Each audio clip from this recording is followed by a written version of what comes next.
Hi, and welcome to Helping People Perform, the podcast that gives you fascinating insights into those people whose chosen vocation is to help others perform at their best. From consultants to teachers, sports coaches to financial advisors, all of my guests share a passion for getting the most out of individuals, teams, and organisations. Enjoy the episode.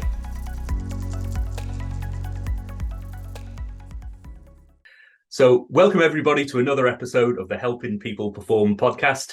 I'm delighted today to be joined by Georgie Rudd from Rudd Consulting and the Think Perspective. Georgie, welcome along. Thanks so much, Paul. Really pleased to be here to have a chat today. Yeah, looking forward to it. So Georgie is the co-founder of the Think Perspective. She's also an executive coach. She does one-to-one coaching, both with executive coaching and with parental coaching. So with people coming back to work in particular from parental leave. I'm really interested to hear that angle.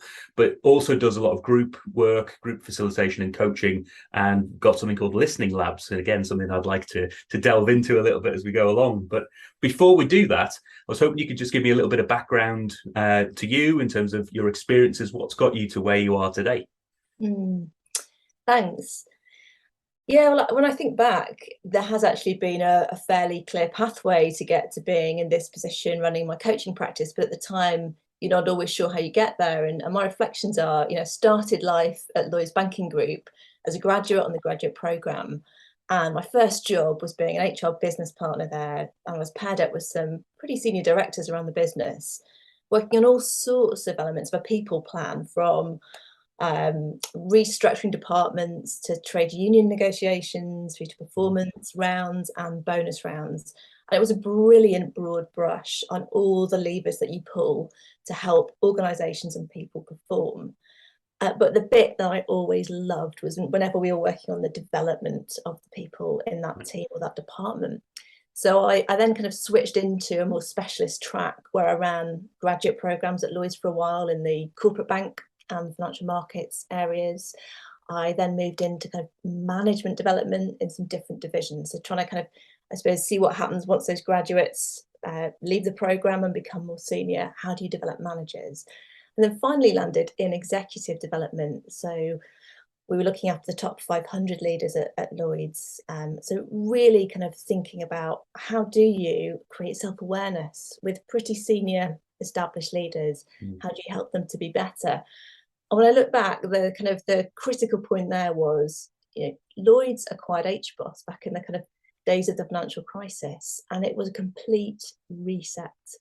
And I think I really got to see exec development, at its most raw. All the networks got broken, two different cultures coming together. How do you help that leadership team connect and build confidence through a really rocky period? So I loved that work. And from there, I guess that gave me what I needed to go to a whole new blank piece of paper. And I joined Baringa Partners, which is a management consultancy.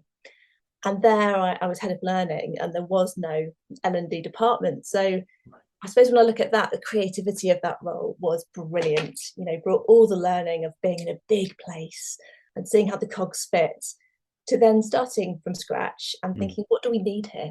Right. So lots of development programs, lots of curriculum, lots of technology, and lots of risks, actually, to try a few new things and have a bit of fun. So loved that, but it was the one-to-one conversations and the coaching that I always loved the most, and it had to be side of desk. Right. Hence the shift to coaching and to do more of what I love all the time. Yeah. Oh, fantastic. And I mean, that wonderful experience of, and I've experienced both of these setups as well, where you're in a really large outfit and you get to experience that broad brush approach, as you said, and just a wide range of generalized, in your case, sort of HR business partner world, and then going into a smaller outfit where you've got that creativity, you've got the opportunity to innovate and move forward, but it's all on you. So how was that experience for you, moving from that big picture to a smaller fish in a bigger pond to a bigger fish in a smaller pond? Yeah, I mean, you're spot on. It is chalk and cheese. And so there's a little bit of grieving for what you've lost, as in, if I needed help on something really specific, there was a whole team of people you could just go to and ask, and they knew everything about it. Whereas you're right, when it's just you, that's the excitement, and that's also, if you like, some of the pressure of, this is a growing consultancy. When I joined, about 300 people, but now I think they're about 1,500 to 2,000. So really lots of growth, which in itself was fascinating to be a part of. But I think it's just learning to ask more, to be willing to share, to be vulnerable, to realize how resourceful you are, and to just try, iterate much more quickly. I think in a big firm, there's so much hierarchy, and things sort of go up the chain, don't they? You write a paper and it goes up to the board and it has 15 iterations, and then something might happen. Whereas it was much more agile and really good to iterate and fail fast and try again. And I found that really liberating. I learned a lot, but also it meant we did new things quickly. And when I look back, I suppose that was probably one of the highlights of that corporate part of my career. Really enjoyed it. Yeah, awesome stuff. And so you went from being that big fish, smaller fish in a bigger pond, the big fish in the small pond, to your own fish in your own pond, your own consultancy, and you went out on your own. How long have you been practicing out on your own now? I love the fish analogy. Yeah, I am. I'm in my own practice, as you say, and I've been doing that for 2 years now.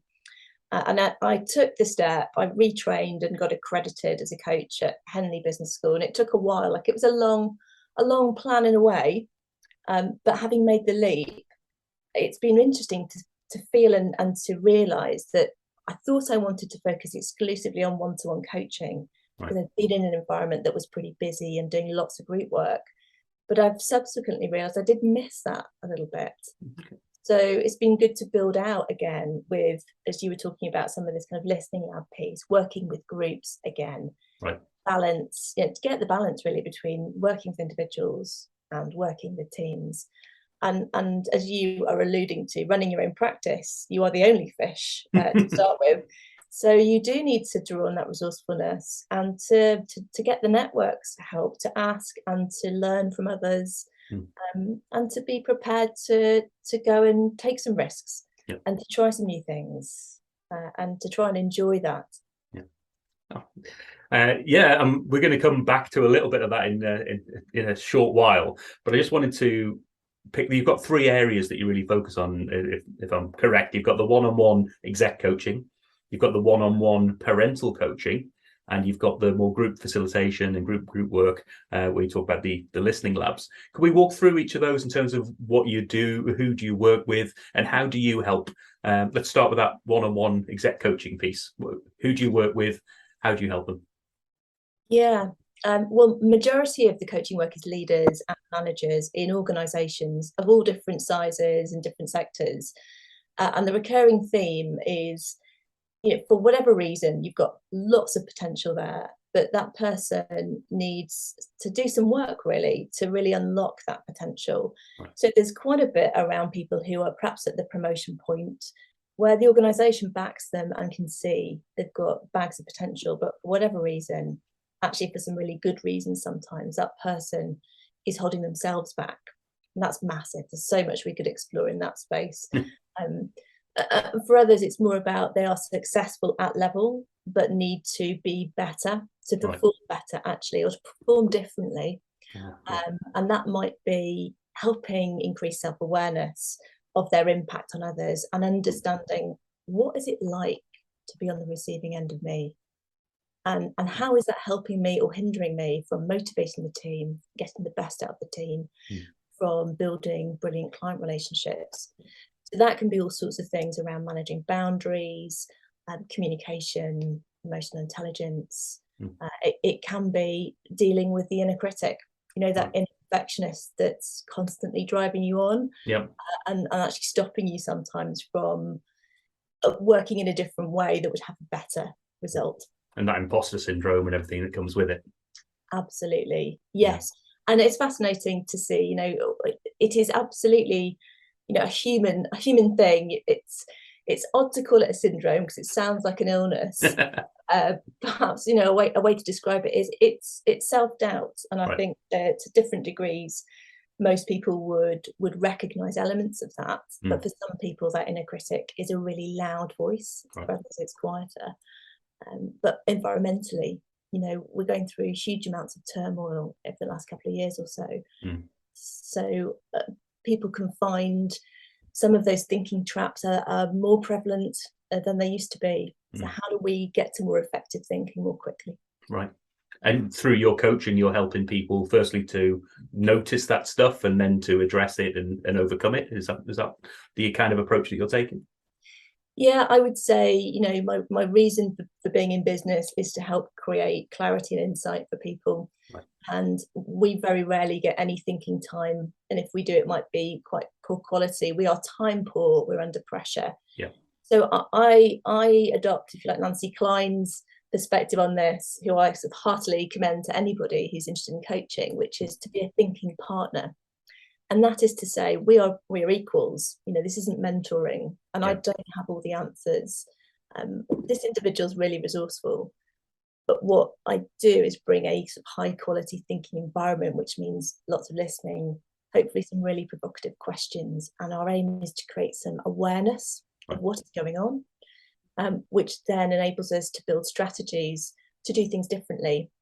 Very often we don't have time to stop and think about what's going on. We're just in a feeling or in a mode, and it's a default mode. Oh, it's amazing the power of reflection. I've noticed it throughout a lot of the work that I've done, but I've also seen it in people in that a lot of the even events that you go to a speaking event or something like that, the number of people who've come out of those events and you hear the chatter, and it's not about necessarily the talk or the individual who's been speaking, although they generally find one or two insights from them.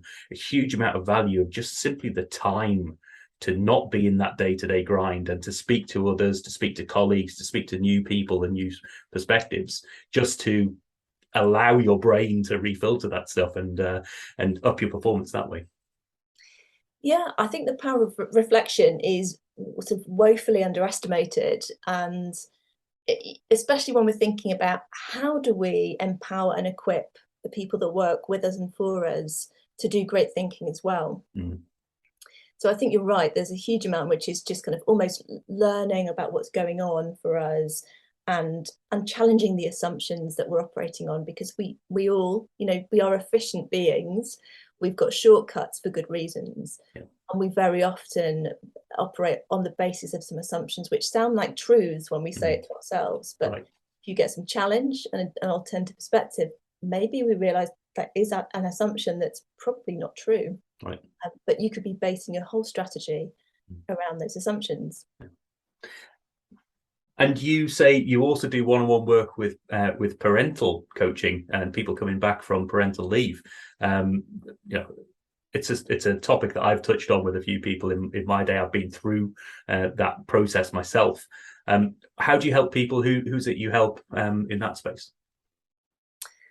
Yeah, I mean, as a working parent, also I have huge empathy for, you know, it's a series of bumpy transitions being a working parent, and often I'm working within organisations, you know, to help those who have been out on parental leave to transition back in as smoothly as they can. But I'm also interested in the fact that, you know, parenting's a marathon, it goes on for years. So we're quite rightly investing in new parents getting through that, you know, really incredible change in life and circumstance. But the bumpy transitions continue, you know, as children start school, as you start to then start secondary school, have teenagers. So parents are probably the most time poor people I know. And actually there's a huge amount of noise out there about what we should be doing, you know, and how we should be parenting. So again, it's about creating a space for high quality thinking where people are really getting to know what it is they do think, what they need to do differently, what assumptions they're making. And so I love the work with parents coming back. It's often understandably about confidence, having been out of the workplace for up to a year, working differently. So in the past, we could throw time at the problem. Most people were happy to kind of work late, particularly in consulting. But now there are some different boundaries. So how will we say no? What will we say no to? Right. And most of that's around ourselves. You know, what are we telling ourselves about that?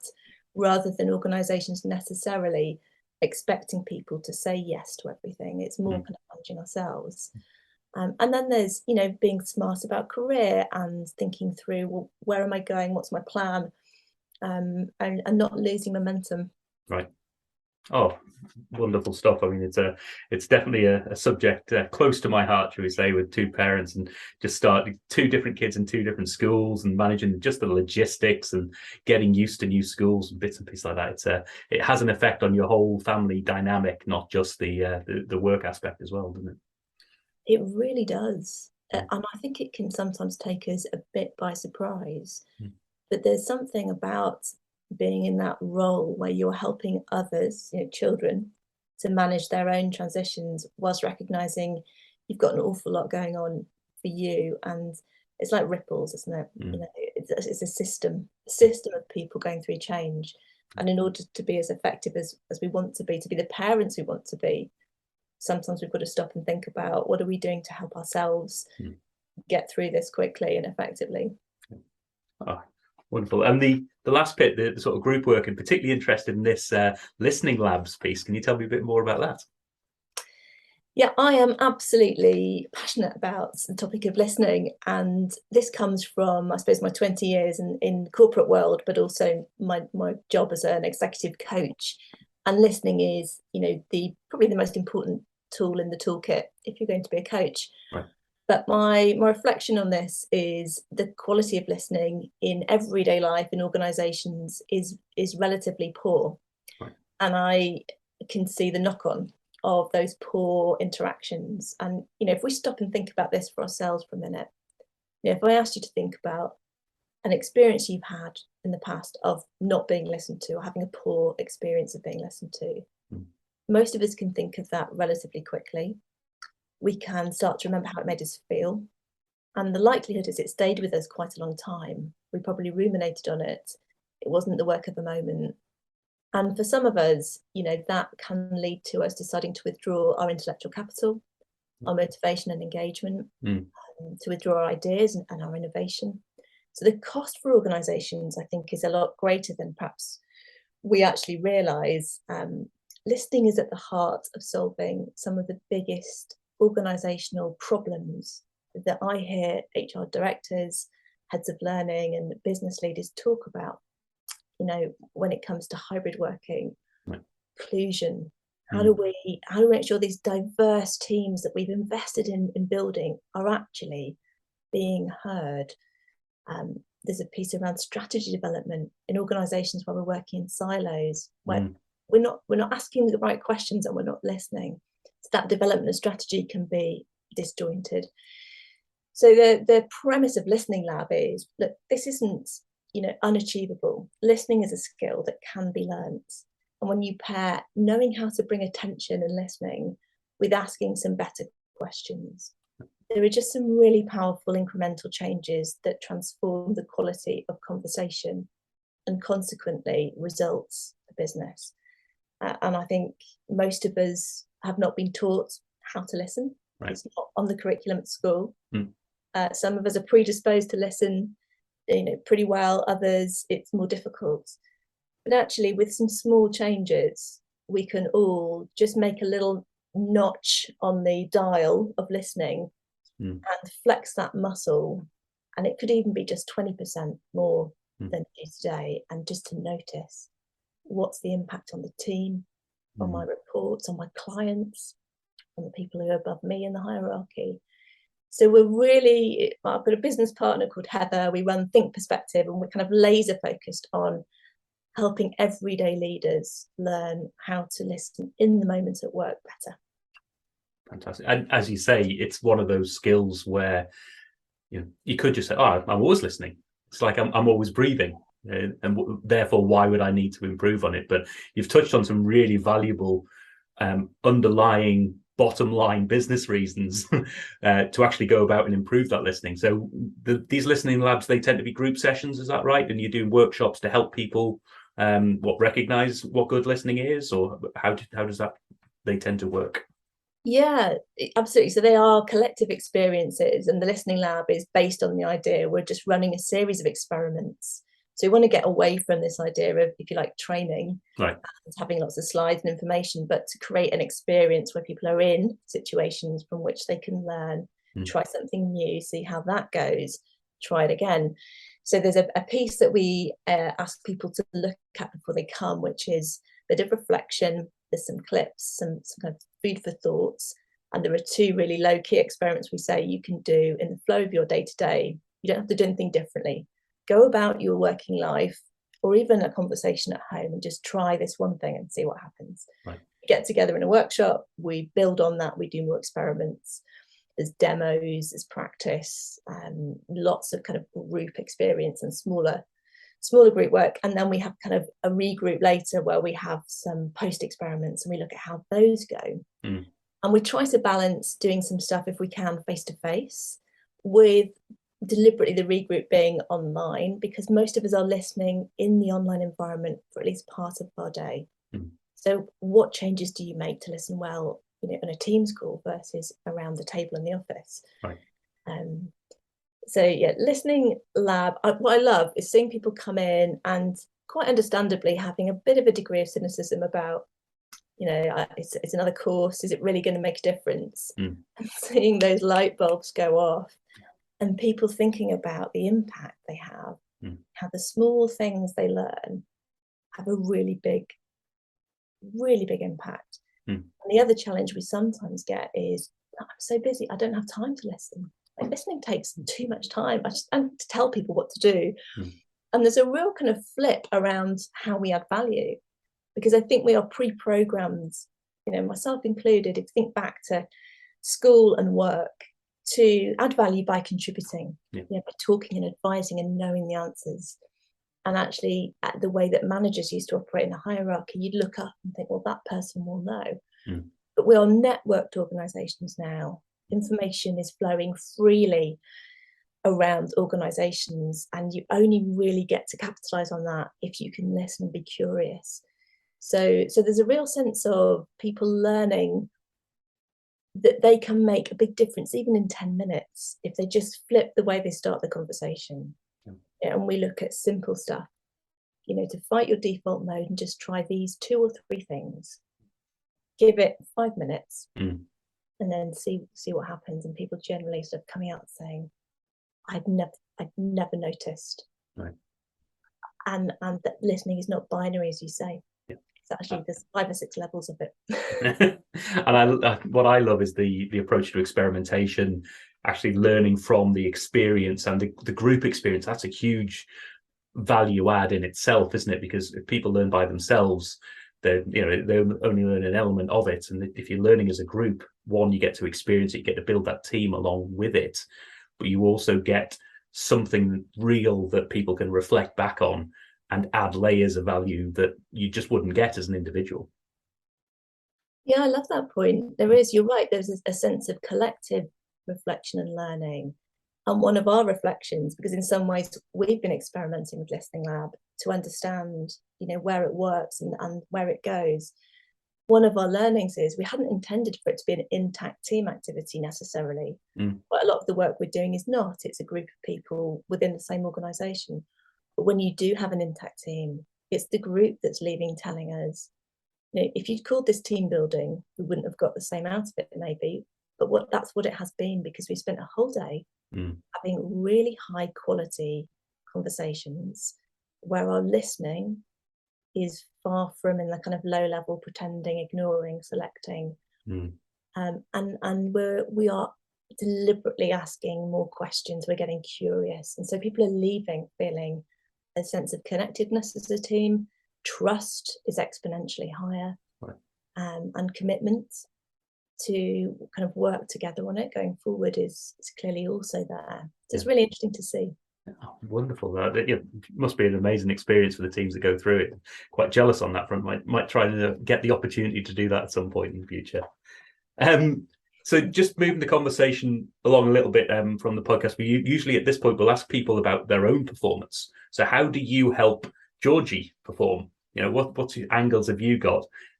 Particularly being as we often call it, and this may nudge you in a certain direction, but a solopreneur.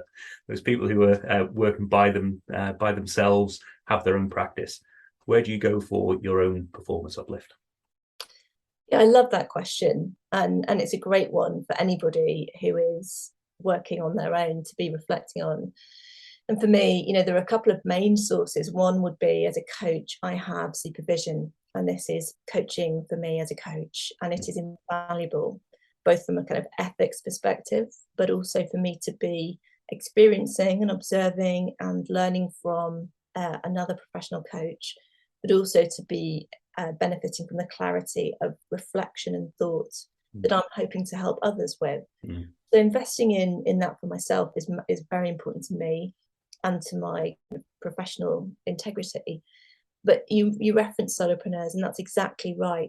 Having a network of people, a wide network of people who are both in different walks of life, but also in the same boat as you, hear the journey they're on, what's going well, what's difficult, to realize you're not alone, to hear new ideas, to be able to help other people by sharing yours is a very key part, I think, of how I'm developing myself.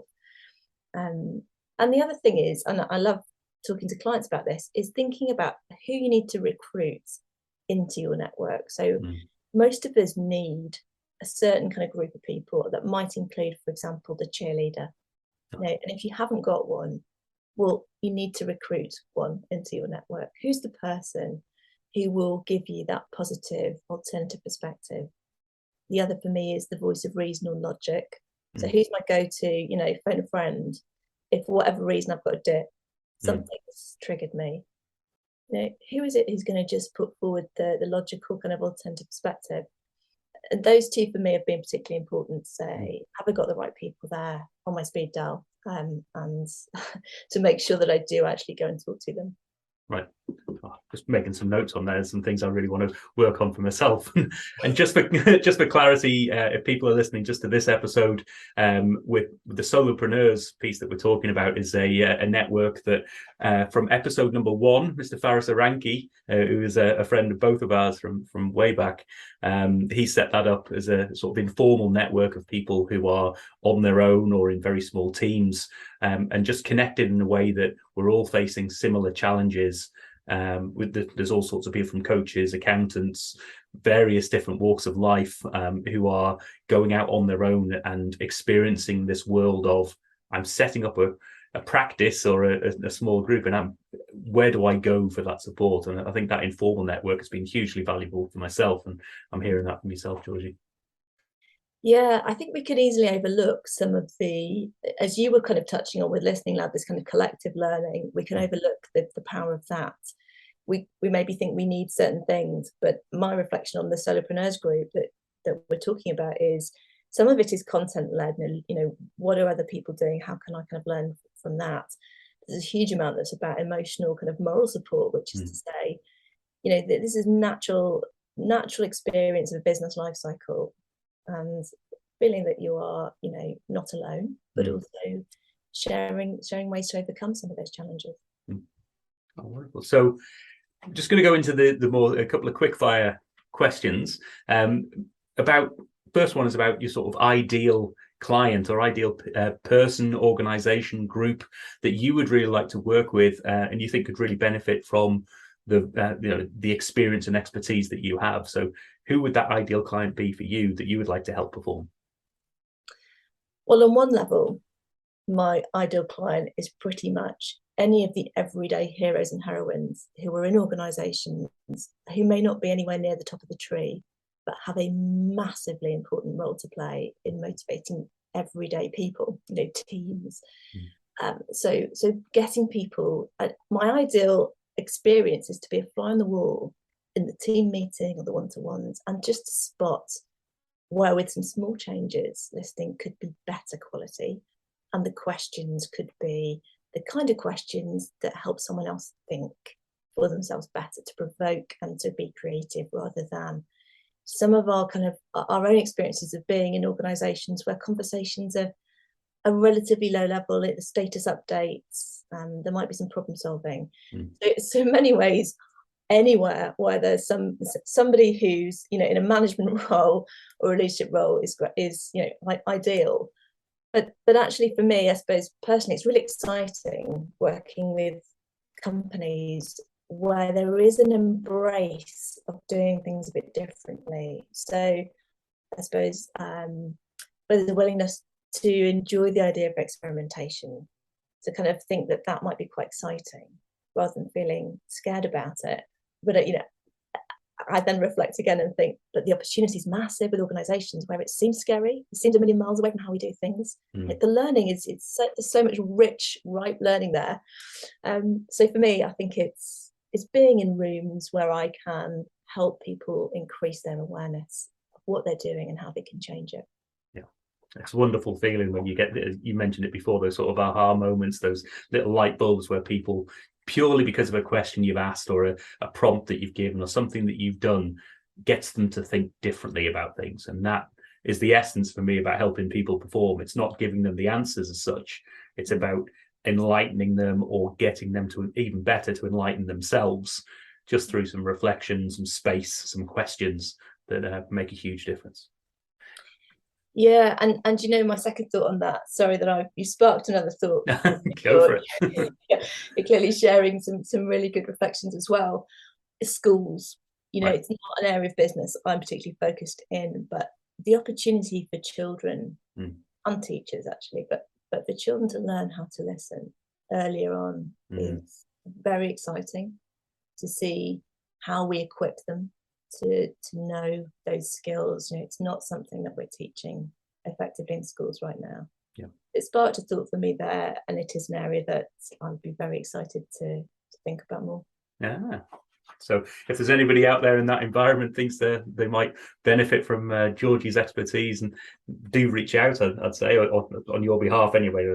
Please don't let me speak for you on that front. But the other side of this, in terms of helping you perform, so if you were to have an opportunity to sit down with any individual, any group, any organization that you think actually just a conversation with those people would really help me in my own game and up my own performance, who might that be? Well, podcasts actually are a brilliant way for having access to lots of people, almost as if you'd invited them around for dinner and they were sitting around your table and learning from them. And there are a number of podcasts that would be my go-to, and I'm delighted you're beginning this. But if you think about the guests on the Diary of a CEO podcast, for example, yeah, you know, I get masses from all these different walks of life, hearing people reflecting on what they've learned in their lives, what they do differently, and their areas of expertise. So there's a huge amount there. But I think the other thing, which sounds a bit left field, is I love writing. Okay. I love writing as part of the work I do. And I would absolutely love to meet particularly one or two of the children's authors that I admire, on how they create compelling stories at a level which is very easy to understand. And so I'd pick Emma Carroll or Catherine Rundle. These are books my daughters enjoy. And I would love to learn from them about how they go about the writing process and to create, as I say, really exciting narrative in a way that's easily accessible, because there is a huge amount I can apply to the way I'd like to communicate with adults in the business world. Yeah, that ability to communicate in the more concise manner. You know, I'm sorry this letter is so long, I didn't have time to write you a short one. that kind of approach, which is, it does take that ability to bring the complex and make it concise, can be hugely valuable, purely in helping people to understand at those basic levels as to what are the principles behind what you're doing, and then you can build on that. Yeah. Oh, wonderful. And absolute pleasure talking with you, Georgie. But before we close things out properly, how do people reach out if they want to find out more, if they want to get in contact with you? How do people make contact with you, or have you got any websites or anything that people should be visiting to find out more? Yeah, thank you. So the best place to find me is probably LinkedIn. You'll find me there as Georgie Rudd of Rudd Coaching, but also Think Perspective, which is my collaboration with my business partner. On our websites, for me, it's ruddcoaching.co.uk, and Think Perspective is thinkperspective.com. Yeah. So those are great places to start, and I'm more than happy to connect and have a conversation with anybody who's thinking about how they can learn to listen, and to think better. Wonderful. And I'll make sure those links are all in the show notes so that everybody has the opportunity to follow those through. Well, Georgie, an amazing conversation. I've got a few notes down here for myself that I want to work on and up my own performance off the back of this. So it's been hugely valuable for me. Hope it's been enjoyable for you and for the listeners. And once again, thanks for being with us today, Georgie. Thank you so much. I have really enjoyed it. Thanks for having me. Thanks for listening to today's episode. If you liked what you heard, then please give the podcast a rate, review and share. I'm Paul Teasdale, and from sausage making to banking, oil and gas to Formula One, I help people perform. If you'd like to find out more and have a conversation, contact me via helpingpeopleperform.com.